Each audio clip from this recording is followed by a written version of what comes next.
Hello guys, আসসালামু আলাইকুম। আমি রুনা হুসাইন। আজকে আবার নতুন করে একটা ভিডিও নিয়ে আসলাম। আজকে আমি সাগরের পোপা মাছ হাতে কিভাবে মাখায় রান্না করতে হয় সেটা আজকে দেখাবো। আপনারা যে যেখান থেকে দেখতেছেন ভিডিওটা শেয়ার করবেন, লাইক দিবেন, লাইক কমেন্ট সাবস্ক্রাইব করে দিয়ে আমি যে দেশ বাংলাদেশ থেকে বিদেশে বাইরের দেশে থেকে যেখান থেকে দেখতেছেন ভিডিওটা শেয়ার করে দিয়েন। আমি এখন হাতে মাখানো মাছটা দেখাই দিচ্ছি। আমি প্রথমে এখানে কাঁচামরিচ দিয়ে দিচ্ছি, এখানে পেঁয়াজ কুচি দিয়ে দিচ্ছি, এখানে একটা টমেটো দিয়ে দিলাম, একটা আলু দিয়ে দিলাম। ছোট মাছের সাথে আলু দিলে মজাই লাগে, তাই একটা আলু দিয়ে দিলাম। আমি এখানে অ্যাড করব সরিষার তেল, অ্যাড করব সয়াবিন তেল,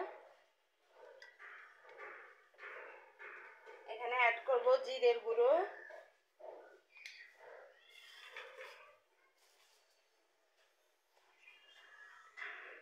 এখানে ধনিয়ার গুঁড়া হাফ চামচ অ্যাড করব। এখন আমি লবণটা দিয়ে দিব পরিমাণ মতো।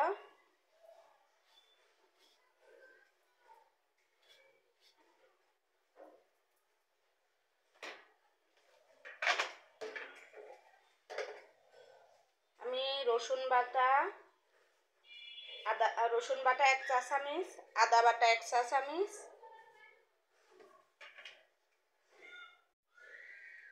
হলুদ গুঁড়া 1 চা চামচ,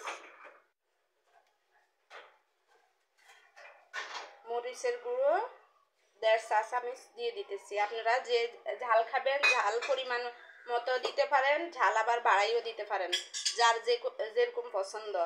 আপুরা ভাইয়ারা, আমি জাল খেতে পছন্দ করি, তাই আমি জাল একটু বেশি দিই। আমি এখন এগুলোকে হাতে মাখিয়ে নিব, হাতে মেখে নিব। এখন ভালো করে কষলিয়ে হাতে মেখে নিব। এগুলো যারা ব্যাচেলার থাকেন এবং কি যাদের বাচ্চা কাচ্চা স্কুলে পড়ার সময় নাই মশলা কষাইয়া রান্না করার জন্য, তাদের জন্য একটু সহজ করে দিলাম ভিডিওটা। তারা এইভাবে হাতে মেখে নেবেন। আমি এখন এখানে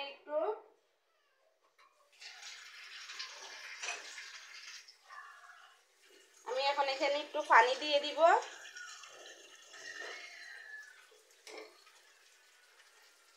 গাইজ, আমি এখানে একটু পানি দিয়ে দিছি পরিমাণ মতো। পানি দিয়ে আমি এখন চুলাটা ধরিয়ে দিব। চুলা ধরিয়ে দিছি। আমি এখন এই মশলাটা কষানোর জন্য মাছটা আমি পরে দিব। দেখেন, আমি পোপা মাছ দিয়ে রান্না করব। এই পোপা মাছগুলো দিয়ে রান্না করব। এখন আমি আগে মশলাটা কষিয়ে নিতেছি।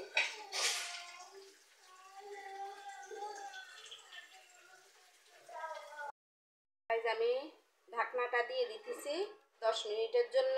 মশলাটা একটু 10 মিনিট কষবে, আমি এই জন্য ঢাকনাটা দিয়ে দিছি। মশলাটা কষা হয়ে গেলে তারপরে মাছটা দিয়ে দিব। হ্যালো গাইজ, আমি 10 মিনিট পরে আবার ঢাকনাটা উঠালাম। মশলাটা মনে হয় কষে গেছে। আমি এখন একটু নাড়াচাড়া দিয়ে দিব।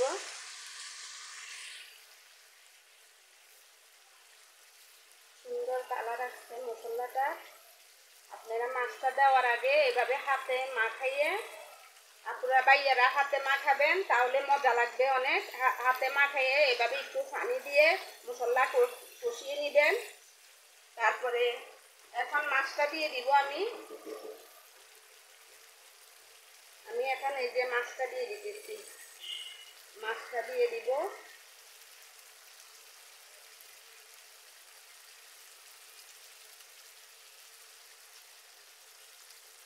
আমি মাছটা দিয়ে এখন একটু নেড়ে চেড়ে দিব।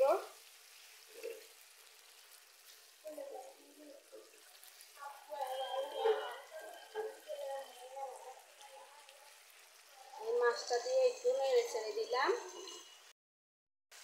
আমি মাছটা নেড়ে ছেড়ে এখন পানি দিয়ে দিব পরিমাণ মতো।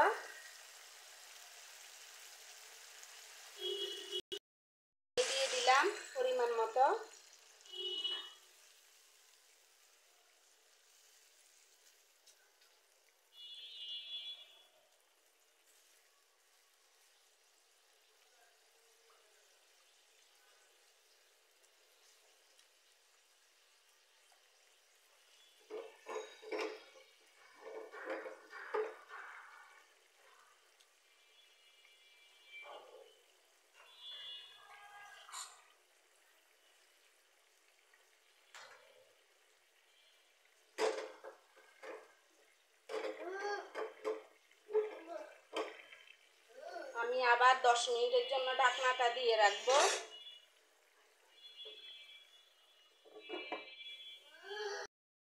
গাইজ আমি এখন 10 মিনিট পরে ঢাকনাটা আবার উঠিয়ে নিব। আমি এখন ধনিয়া পাতাটা দিয়ে দিব।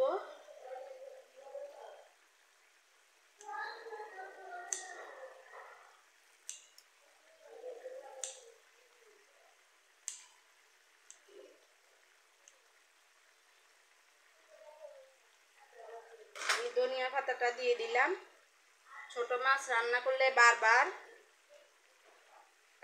দিয়ে খুন্তি দিয়ে নাড়াচাড়া করবেন না, সব সময় পাতিলের কিনার ধরে এভাবে হাতে ধরে নেড়ে দিবেন, জুসনি দিয়ে ধরে এভাবে হাতে নেড়ে দিবেন, না হলে মাছটা ভেঙে যায়। গাইজ আমার